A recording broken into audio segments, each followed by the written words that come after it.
할렐루야. 오늘은 10월 16일 주일입니다. 오늘 말씀은 디모데 후서 2장 13절 말씀. 우리는 미쁨이 없을지라도 주는 항상 미쁘시니 자기를 부인하실 수 없으리라. 오늘 말씀의 제목은 주는 항상 미쁘시니입니다. 미쁘다는 말은 신실하다, 믿을만하다, 영어로 faithful 이렇게 말하고 있습니다. 이 성실하다, 신실하다, 미쁘시다 하는 뜻은 하나님은 그 약속하신 말씀을 꼭 실행하시며 그가 행하신 모든 말씀들, 예언들이 그대로 실현된다 하는 것을 미쁘다 혹은 성실하다, 신실하다 그렇게 말씀하고 있는 것입니다.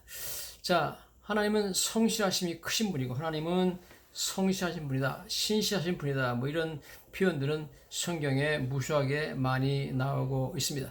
오늘은 하나님의 신실하심에 대해서 하나님 얼마나 약속 말씀을 철저히 지키시며 또한 예언의 말씀을 하나님이 입에서 나온 말씀 그대로 실행하시는가 하는 것을 우리는 출애굽기 1장을 통해서 살펴보기를 원합니다.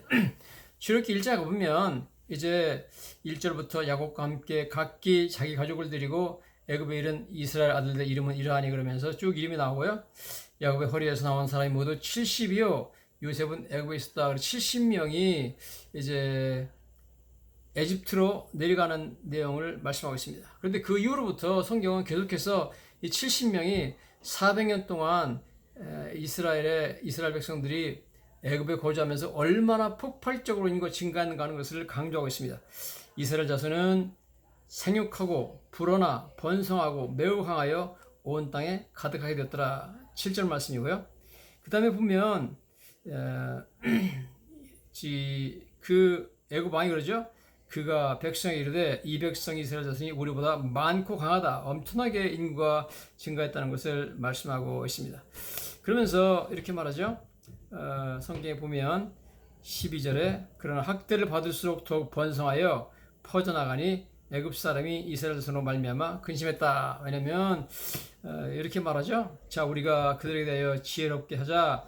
두렵건대 그들이 더 많게 되면 전쟁이 일어날 때 우리 대적과 합하여 우리와 싸우고 이 땅에 살아갈까 하노라. 그래서 애굽 왕이 이 인구가 너무 폭발적으로 증가하니까 이 사람들이 나중에 우리가 적군하고 싸울 때 혹시 적군하고 한편이 돼가지고 우리를 치면 어떡하냐. 그래서 이 사람들을 이래서는 안 되겠다. 그래서 인구 증가를 막는 정책을 실행합니다. 그래가지고 성경 보니까 감독들을 그들에게 세우고 그들에게 무거운 짐을 주어 기롭게 하여 그들에게 바로를 위하여 국고성 비동과 람셋을 건축하겠다. 그렇게 심한 노동을 시켜가지고 남자고 여자고 너무 피곤해가지고 아기를 생산할 그런 마음이 없게 만들어서 인구 증가를 억제하려고 시켰습니다. 그러나 성경 보니까 학대를 받을수록 더욱 번성하여 퍼져나가니 애굽 사람들이 이스라엘 자손으로 말미암아 근심했다. 그래서 이스라엘 자손에게 일을 엄하게 시켜 어려운 노동으로 그들의 생활을 기롭게 하니 곧 흙이기와 벽돌 굽기와 농사 여러 가지 일이라 그 시키는 일이 모두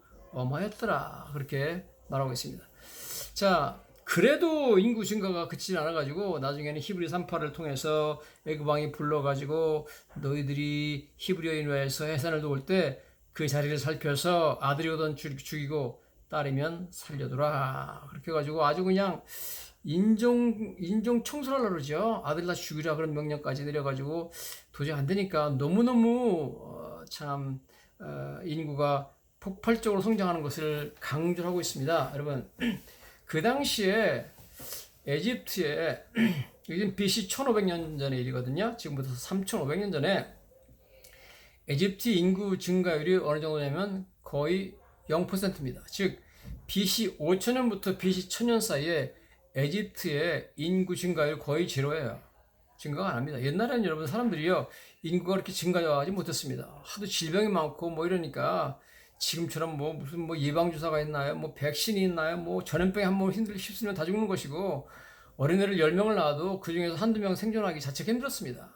그렇기 때문에 여러분 뭐 전쟁도 많고 뭐 사람 죽이는 일이 많았으니까 이 인구가 증가를 못해요, 여러분. 그래서 인구 증가 못하는 그 가운데 놀랍게 똑같은 애굽 땅에 살았지만 애굽 땅에 있는 히브리 백성들은 400년 동안에 70명에서 200만 명으로 증가합니다. 이것은요 거의 3만 배로 증가했습니다. 이것은 있을 수가 없는 일이고 이거는요 기적입니다. 하나님의 놀라운 기적. 왜 하나님께서 이처럼 이스라엘 백성들을 강하고 번성하고 퍼져나가게 하고 불어나게 했느냐, 생육하고 번성하게 만들었느냐?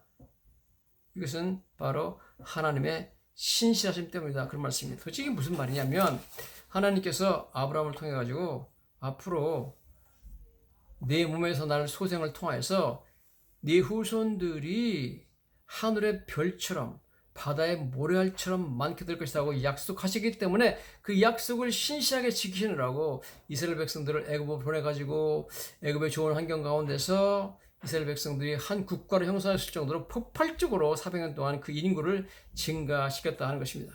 자, 창세기 12장 1절에 보면 이런 말씀이 나오죠. 너는 너의 고향과 친척과 아비집을 떠나 내가 네게 보여줄 땅으로 가라. 내가 너로 큰 민족을 이루고 네게 복을 주어 네 이름을 창대하기를 큰 민족을 이루겠다 그랬습니다.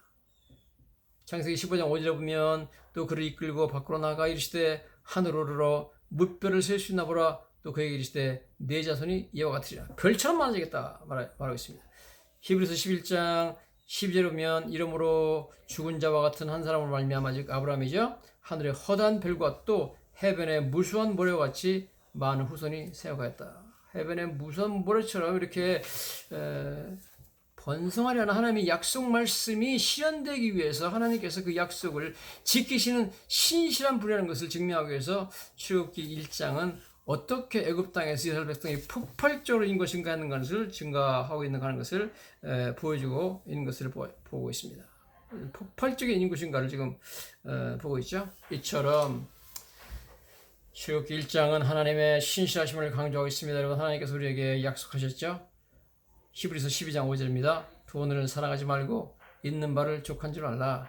그가 친히 말씀하시기를 내가 결코 너희를 버리지 아니하고 너희를 떠나지 아니하리라 그랬습니다. 하나님의 약속이죠. 하나님은 이 약속 말씀을 신실하게 오늘도 우리에게 지키시는 줄로 믿습니다. 시편 50편 15절에 환난 날에 나를 부르라. 내가 너를 건지리니 내가 나를 영원롭게 하리라. 이 약속, 하나님의 약속을 오늘도 신실하게 지키시는 줄로 믿습니다. 하나님은 결코 우리를 버리거나 떠나지 아니하시며 하나님께서는 우리가 환난 날에 부르실 때 우리를 건져주실 줄로 믿습니다. 자, 우리가 이 시기, 즉 이스라엘 백성들이 400년 동안 그 애굽에 있을 때 이 시기에는 하나님께서 한 번도 어떤 사람을 통해서 말씀을 주신 적이 없어요. 선지자가 한 사람도 활동한 적이 없습니다. 요셉 때 혹은 야곱이 있을 때는 하나님이 여러 번 야곱에게 나타나시고 요셉에게 나타나셔가지고 꿈도 해몽해주고 뭐 그래가지고 요셉이 총리가 되고 야곱에게도 여러 번 나타나시죠. 야곱에게 뭐 베델에서 하나님께서 뭐 꿈에 나타나 사다리로 뭐 하나님께서 그 위에서 뭐 약속을 해주시고 뭐 여러 번 이삼촌 라반의 집에 있을 때도 하나님이 여러 번 나타나신 것을 보게 됩니다. 나중에 이삼촌 라반의 집을 떠나서 고향으로 들어올 때도 하나님께서 마하나임에서 나타나셔가지고 천사들과 함께 그를 보호해주는 것을 보여주고 뭐 여러 가지 하나님과 약복강가에서 씨름까지 하잖아요. 그래서 하나님의 신선한 말씀이 이스라엘 백성들한테 주어졌는데 놀랍게도 이스라엘 백성들이 애굽에 정착한 70명이 내려가가지고 400년 동안 정착한 그 시기는 완전한 침묵의 시기였습니다. Era of silence. 침묵의 시기였습니다. 자, 이 400년 동안 하나님은 어떤 fresh revelation, 그 신선한 계시를 내려준 적이 없습니다. 그래서 하나님 마치 얼굴을 숨기고 계신 분인 것처럼 그렇게 보였습니다. 그러나 여러분, 이 침묵의 400년 동안 하나님은 과연 아무 일도 안 하고 계셨는가? 하나님은 신실하게 그 약속을 지키고 계셨는가 아닌가? 우리는 놀랍게도 오늘 성경을 통해서 이 400년 동안 침묵의 위대한 이 장기간의 침묵 동안에 하나님께서 가만히 계신 것이 아니라 하나님께서 인구를 폭발적으로 증가시키는 말미암아 하나님의 신실하신 약속을 묵묵히 실행하고 계시다는 것을 우리는 성경을 통해서 알 수 있게 되는 것입니다. 우리는 때때로 하나님께 나가서 기도하고 구하고 찾고 부르짖는데 하나님께서 응답하지 않습니다. 과연 하나님께서 나와 함께 하시는가? 과연 하나님 나를 사랑하시는가? 과연 하나님께서 약속 말씀대로 내가 부르짖는데 응답하시는가? 살아계신 하나님 들으시고 계신가? 여러분, 여러 가지 우리는 하나님의 침묵에 대해서 답답히 여길 수도 있고, 여러분, 괴로워할 수도 있습니다. 마치 시편 13편에 다윗이 불평했던 것과 똑같은 불평을 할 수 있습니다. 시편 13편 1절에 보면 여호와여, 어느 때까지니까 나를 영원히 잊으시나이까? 주의 얼굴을 나에게서 어느 때까지 숨기시겠나이까? 도대체 어느 때까지 하나님은 나한테 침묵하십니까? 나를 영원히 잊으신 겁니까? 나를 버리신 겁니까? 나를 떠나신 겁니까? 주의 얼굴을 나에게서 어느 때까지 숨기시겠습니까? 왜 숨어 계십니까? 왜 침묵하십니까? 우리도 그렇게 다윗처럼 똑같이 하나님께 호소할 때가 있습니다. 그러나 오늘 성경 출애굽기 1장에 보면 하나님은 신실하시다. 이 침묵의 기간 동안 하나님은 열심히 일하고 계십니다. 하나님은요, 이스라엘 백성들을 3만 배나 증가시켰어요. 이건 뭐 역사상, 고대 역사상 일어나지 않는 그런 엄청난 일을 하고 계십니다. 하나님은 신실하시고 침묵 가운데 하나님께서 숨어있는 것 같지만 하나님께서는 엄청나게 분주하게 일하고 계신 것을 우리는 성경을 통해서 보게 되는 것입니다. 하나님께서는 이 침묵의 400년 동안 이스라엘 백성을 한 국가로 성장시키고 준비하고 있습니다. 즉 이스라엘 백성이 어느 정도 인구의 규모가 되어 이들이 나가가지고 가나안 정복 전쟁을 수행할 수 있기 때문에 한 국가를 이룰 만한 그런 인구로 성장시키는 위대한 일을 하고 있었고, 여러분 아시다시피 이 400년 동안 하나님께서는 또 무슨 일을 하고 있었냐 하면 이스라엘을 구원할 구원자 모세를 준비시키고 있습니다.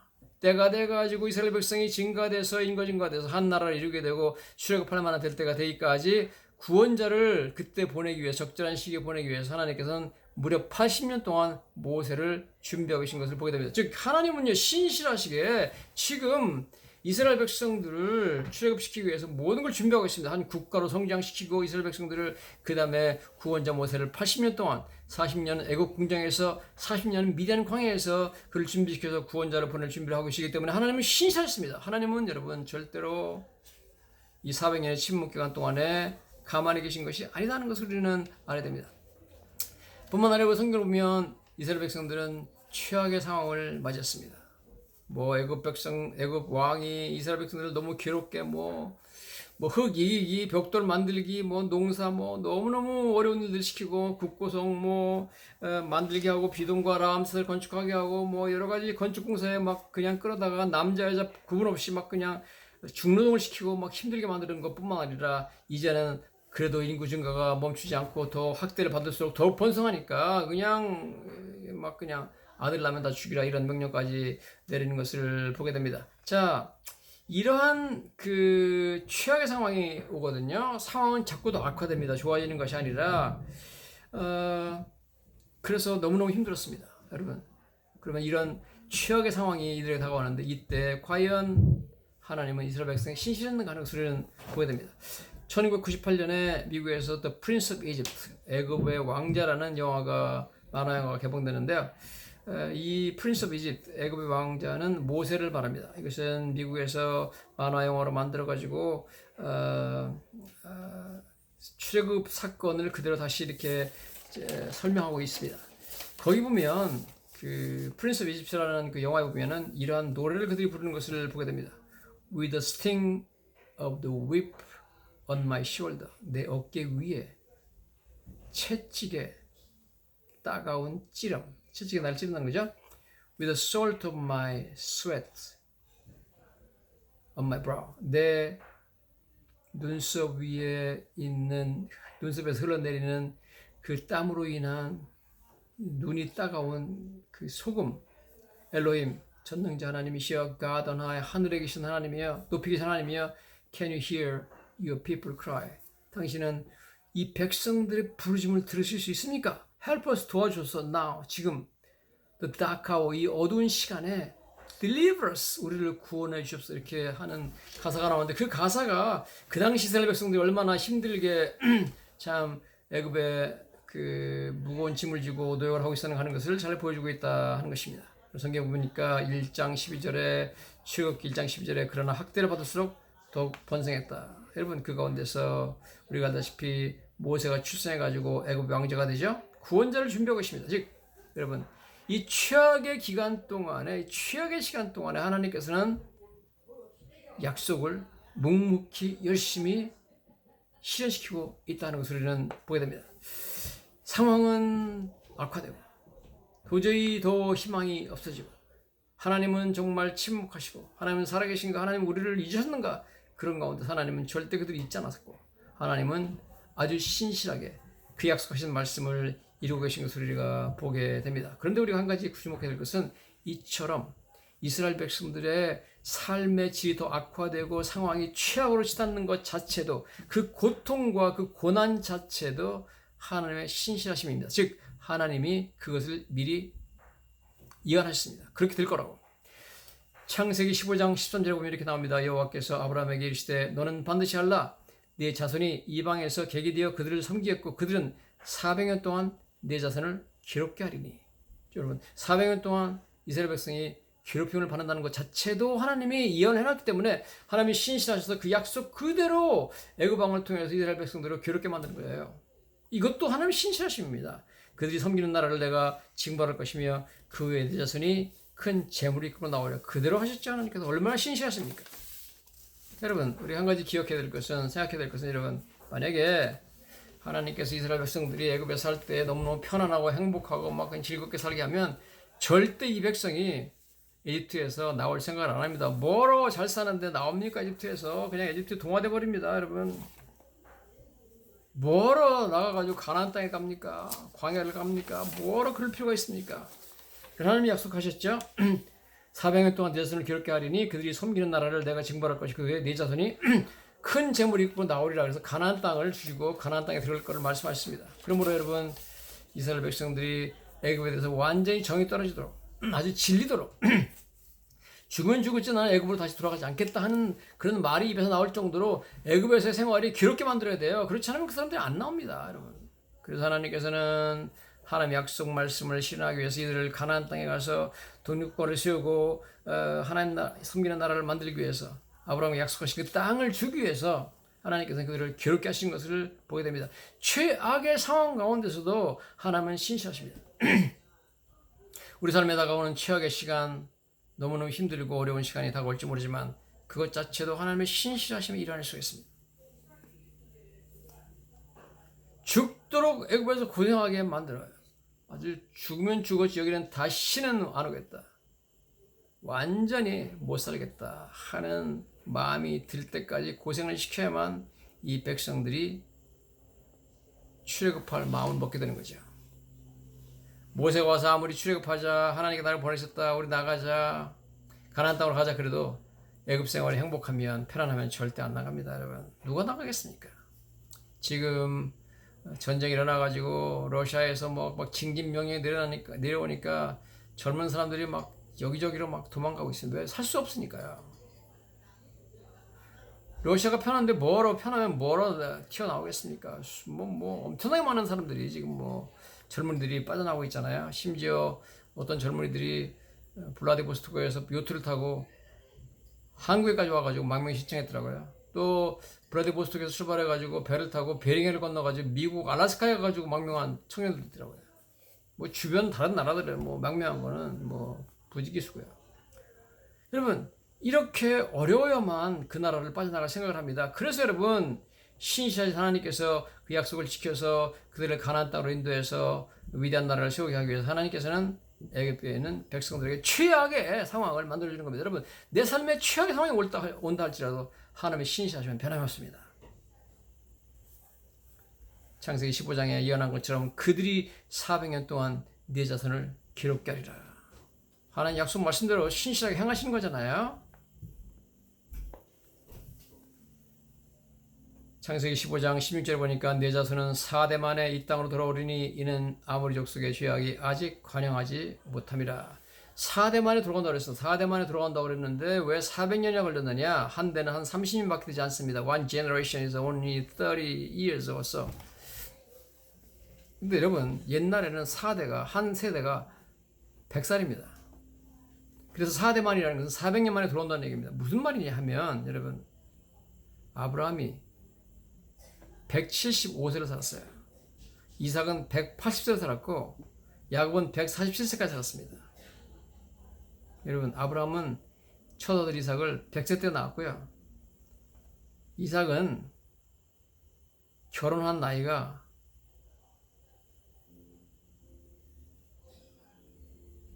이삭은 60세 때에 결혼해가지고 아기를 낳습니다. 야곱은 결혼한 나이가 64세입니다. 아브라함의 아내 사라가 너무 예뻐가지고 애굽 왕이 그를 뺏어가가지고 아내로 삼으려고 했을 때 사라의 나이가 90세입니다. 여러분, 그러니까 그 당시는요, 이 한 세대가 100살이기 때문에 4대 만에 돌아온다고 그랬습니다. 어쨌든 이렇게 하나님께서는 이스라엘 백성들이 출애굽할 수 있는 환경을 만들기 위해서 이렇게 최악의 상황을 허락하신 것을 우리가 보게 되는 것입니다. 자, 뿐만 아니라 여기 성경에 보니까 놀라운 얘기가 나옵니다. 하나님 얼마나 신실하시냐.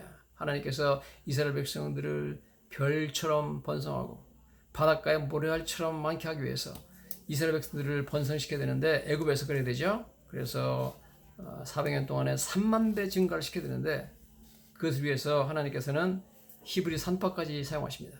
히브리 산파 시브라와 부하가 있었는데 성경에 보니까 히브리 산파 왕 시브라 부하에게 애굽 왕이 말합니다. 너희는 히브리 여인을 위하여 해산을 도울 때 그 자리를 살펴서 아들이거든 그를 죽이고 딸이거든 살려두라. 그러나 산파들이 하나님을 두려워하여 애굽 왕의 명령을 어기고 남자아이들을 살렸다. 애굽 왕이 산파를 불러서 그들에게 이르되 너희가 어찌하여 같이 남자아이를 살렸느냐.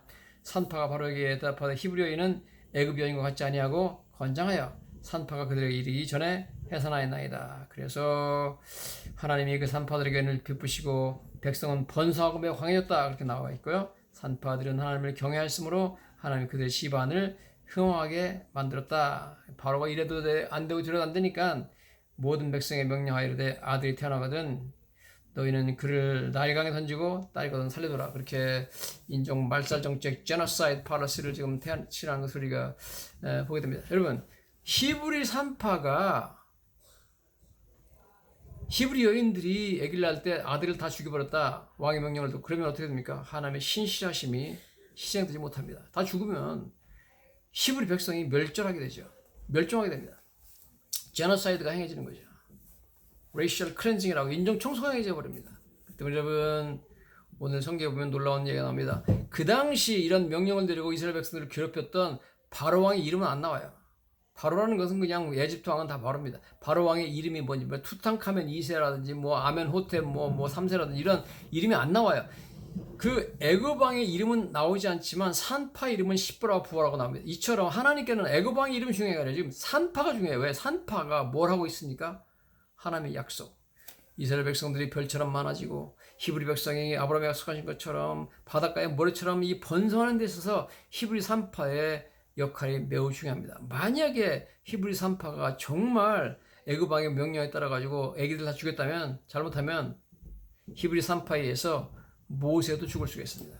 태어나자마자 죽을 수가 있습니다. 그렇기 때문에 여러분 이 산파가 하나님의 명령, 하나님을 두려워하고 애굽 왕의 명령 어기고 애기들을 안 죽였다. 이것은 뭐냐? 하나님께서 신실하게 그의 약속 말씀을 지금 실현하고 있다는 거예요.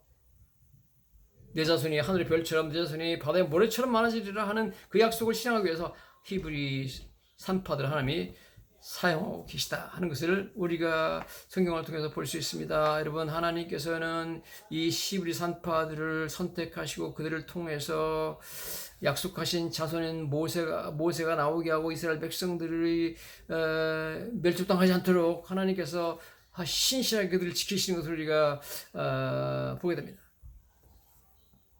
여러분 그러므로 놀랍게도 하나님께서 보시기에 이 히브리 산파들이 영웅적인 여자였습니다. 이 용기 있는 히브리 산파들을 통해서 하나님께서는 신실한 약속을 지키고 계신 것을 보게 됩니다. 여러분 오늘 저희들은 출애굽기 1장을 통하여서 얼마나 하나님이 신실하신가 그 약속을 지키시는가 얼마나 하나님 그 말씀 그대로 행하시는가 하는 위대한 모습을 보았습니다. 우리 인생이 최악의 상황으로 매일매일 더 from bad to worst 악화될지 모르겠지만 이런 worst condition 최악의 상황에 우리가 있을지 모르지만 그러나 여러분 하나님은 신실하십니다. 하나님 약속을 지키십니다. 환난 날에 나에게 부르시라. 그럼 내가 너를 건지리니 네가 나를 영원하게 하리라. 그 약속 그대로 지키시는 줄 믿습니다. 돈을 사랑하지 말고 있는 바를 족한 줄 알라.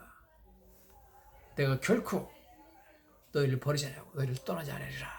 이 약속 말씀은 신실하게 하나님께서 지킬 줄로 믿습니다. 아무리 어려워도 여러분 하나님의 신실함에 대한 믿음 이것이 바로 우리의 믿음인 줄 믿습니다. 하나님 말씀한 대로 행하신다 하는 것이 우리 믿음의 본질인 줄 믿습니다. 이 믿음, 하나님의 신실하다는 믿음을 가지고 여러분 아무리 생활이 어렵고 아무리 힘든 일이 닥칠지 모르지만 하나님의 약속을 붙잡고 하나님 약속대로 행할 때를 믿고 나갈 때 우리에게는 용기와 소망이 생기는 줄 믿습니다. 할렐루야.